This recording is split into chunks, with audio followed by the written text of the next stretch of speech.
Hierete friends, welcome to Classics in Color, your weekly dive into some of the ancient world's wackiest facts. I'm Mark Graves, and today, here be monsters.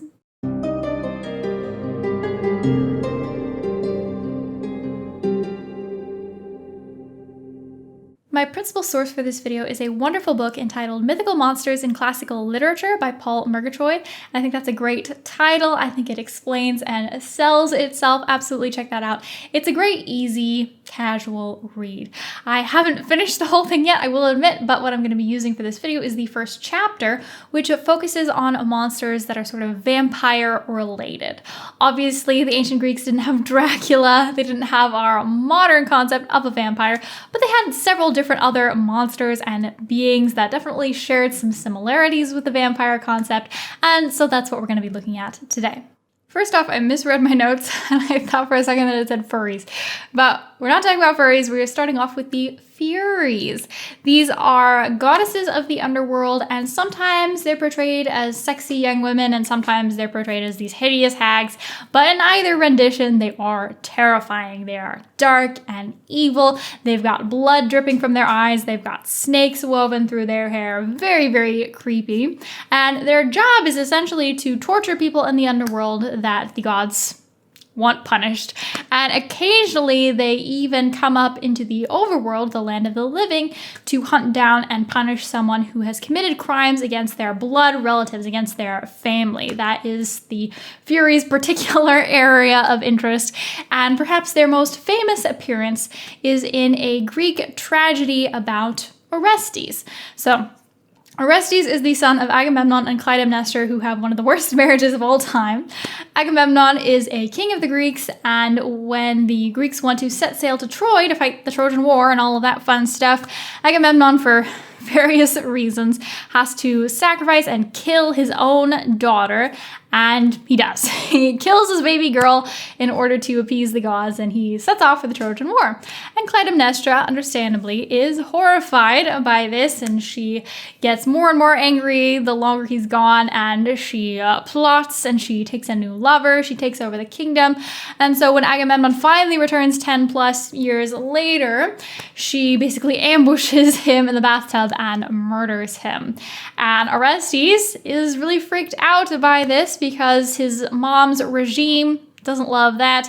The new stepdad doesn't like Orestes. He's probably going to try to have him assassinated. And then also his mom just killed his dad. And that's sort of the thing that he's most freaked out about, because it is his duty, like religiously, morally, he's responsible to avenge his father's murder, except he's got this problem that the murderer is his mother, and so he's sort of torn about this for a while, but ultimately he does decide to kill his mother. But once he's killed her, the Furies come out and start hunting him down and haunting him. And as a side note, they don't come after his mother, they don't come after Clytemnestra, because Agamemnon is not her blood relative. They're family, but not blood relative. So they do come after Orestes for killing his mother. Legend has it that when this tragedy was performed for the very first time in Greece, that it was so horrifying that one woman in the audience apparently just had a panic attack or something, but she was so scared by this that she ended up miscarrying right there in the theater. So really terrifying, scary stuff. And I'm going to read a line from the script of something that one of the Furies said to Orestes. In atonement, you must let us suck the red, clotted blood from your body while you are still alive. Let me feed on you, a repulsive drink. While you are still alive, I'll drain you dry and carry you off to the dead to suffer agony and punishment for murdering your mother. So the main similarities that Furies have to vampires is that in some versions they're hot. They're also terrifying, right? They're monsters, they're scary, they're out to get you. They are associated with the dark and the dead and all of that spooky, scary stuff. And also they are interested in drinking blood, especially from alive humans. They really love that. That's their favorite drink.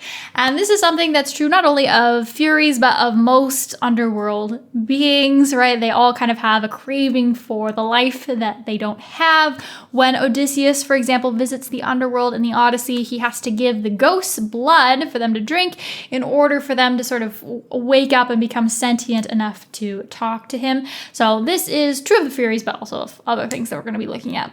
Next up, we have the Kyres. These are talked about much less, so we know less about them, and you may or may not have ever even heard of them. Essentially, as far as we know, they seem to be spirits that bring evil things to people. So they bring disease, they bring death, and they especially love to haunt battlefields and basically feed on the dead and dying there. So we're going to take a look at a passage from an ancient poem called The Shield of Heracles that describes them at their dirty work. The men were engaged in combat, and behind them, gnashing their white teeth, were the dark Kyres. A daunting sight, grim-faced, bloody, and terrible. They fought each other over the fallen, for they were all longing to drink the dark blood. As soon as one of them seized a man lying on the ground or wounded and falling, she closed her great claws around him, and his soul went down to chill Tartarus in the underworld. When they were sated with a human's blood, they would fling that man behind them and rush back into the fray and din of battle. The Kyres all fought fiercely over one mortal, glaring evilly at each other with eyes of fury, and making identical attacks on one another with hands and claws.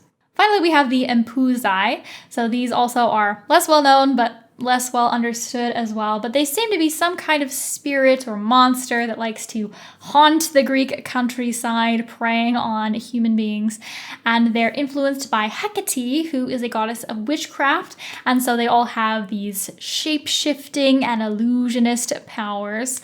We're going to look at a story that comes from Philostratus's biography of Apollonius, where one of these Empezai seduces a young man. It's very creepy and spooky, and it's probably the most similar out of all of these that we've looked at to vampire stories. It's kind of a longer passage, but it's all really good, so I think it's worth reading. Let's get started. When a young man was walking alone along the road to Kyres, a specter had come across him and changed itself into a woman. She grasped his hand and said that she came from Phoenicia and lived in a suburb of Corinth, naming a particular suburb. "If you go there this evening," she added, "I will sing for you, and you'll have wine like none that you have ever drunk.